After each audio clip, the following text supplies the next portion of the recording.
Si'ool jechuun bakka dhiphinaatu hin taane bakka awwaalchaati jedhu warri Joobaa. Nagaan isiniif haa ta'u, akkam jirtu obboleessi keessan Abiraami. Macaafa qulqulluu wajjin wal qabsiisee har'a waa'ee Si'ool yookaan Si'ool irratti dubbachuu barbaada.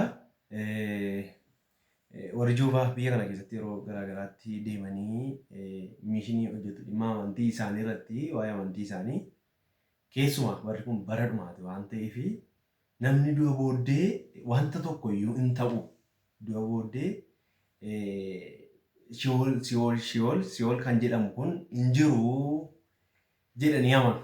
Nuuni akka dhugaa macaafa qulqulluutti nuuni Pirotestaantiin wanti nu amannu Si'ool jira, iddoon dhiphinaa jira. Waaqayyoon ala ilma waaqayyootti kan hin amanne iddoo isaan jiraatan, iddoon firdii Si'ool yookaan abidda bara baraa inni nu jennu, iddoon dhiphinaa, iddoon adabbii jira jennee amanna. Si'ool bifa garaagaraatiin yoo jiraate iyyuu firdiin sun jira jennee amanna. Garuu warri Joobaa kun maal jedhanii amanu? Si'ool kan jedhamu kun hin jiru.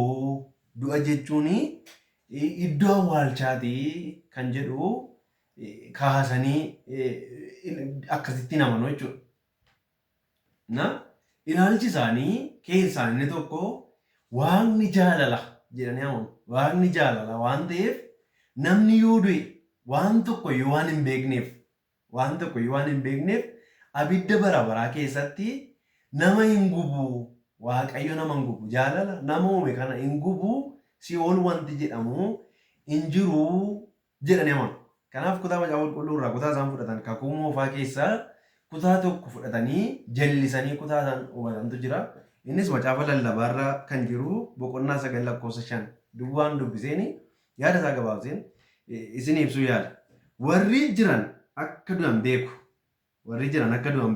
Warri du'an garuu waan tokko iyyuu hin beekan.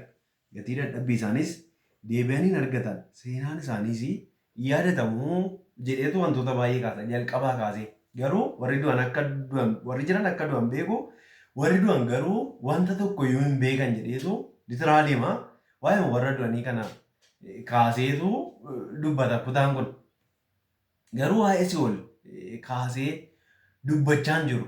Namni du'uu danda'a. Foonni kuniif lubbuun kun gargar ba'uu hin dandeessi. Garuu isa kana miti. Dhoksaan macaafa qulqulluu inni Si'ool jira jennee amannu isa isaan kaa'an kana miti. Kutaa kana wajjiniin waliin qabatu.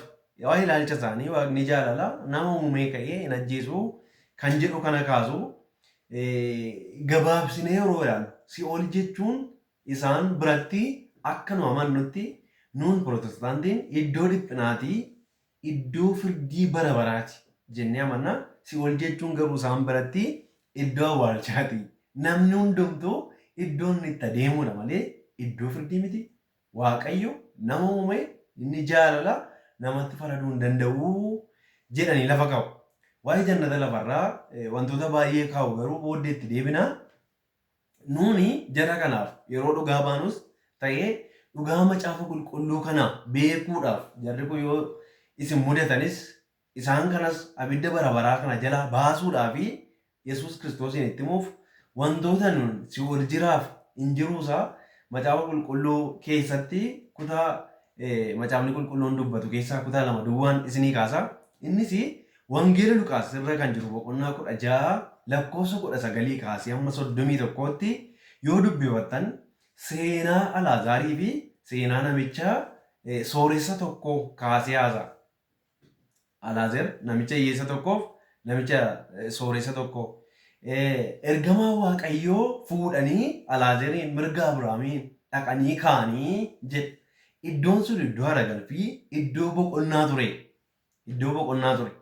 Achumaanii namichichi inni sooressi suni jireenyi isaa gaariin turre hin du'e.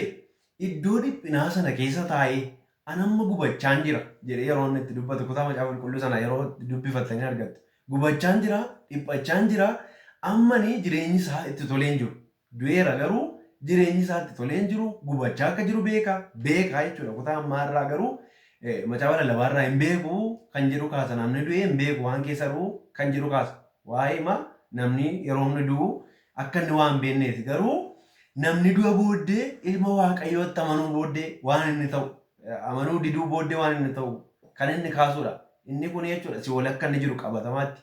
Iddoo dhiphinaan jira dheetu iddoo dhiphinaa sana keessaa immoo fuudhanii gara iddoo Abrahaam jiru sana akka isaan kaaniif isa gaafata ture jechuudha. Kutaa kana wajjin wal qabsiifnee si'ool akka inni jiru, iddoon dhiphinaa akka inni jiru, namni du'a booddee maal akka inni ta'u beekuun barbaachisaadha. Inni biraan Yesuus Kiristoos gooftaan keenya utuu fannifamaa jiru, hattoota lama gidduutti utuu fannifamaa jirutti dubbiin inni dubbate illee fudhachuu hin dandeenye. Dubbiin inni dubbate keessaa amma jannata keessatti anaa wajjiniin argamta jedhee namichi kun du'aa jira, dhiphinarra erga du'ee booddee jannata keessatti akka inni dhaqee Yesuus Kiristoos wajjin argamu kaasee dubbata. Kutaa biraadhaan walitti deebina. Garuu walumaa galatti si'ool jechuun iddoo awwaalchaa utuu hin taane iddoo dhiphinaati. Namni ilma waaqayyoo itti namanne iddoo dhiphinaa sanatti gala. Si'ool jechuun iddoo dhiphinaati. Si'ool jira. Jireenyi bara baraa jira. Jireenyi Yesuus Kiristoos. Ameen.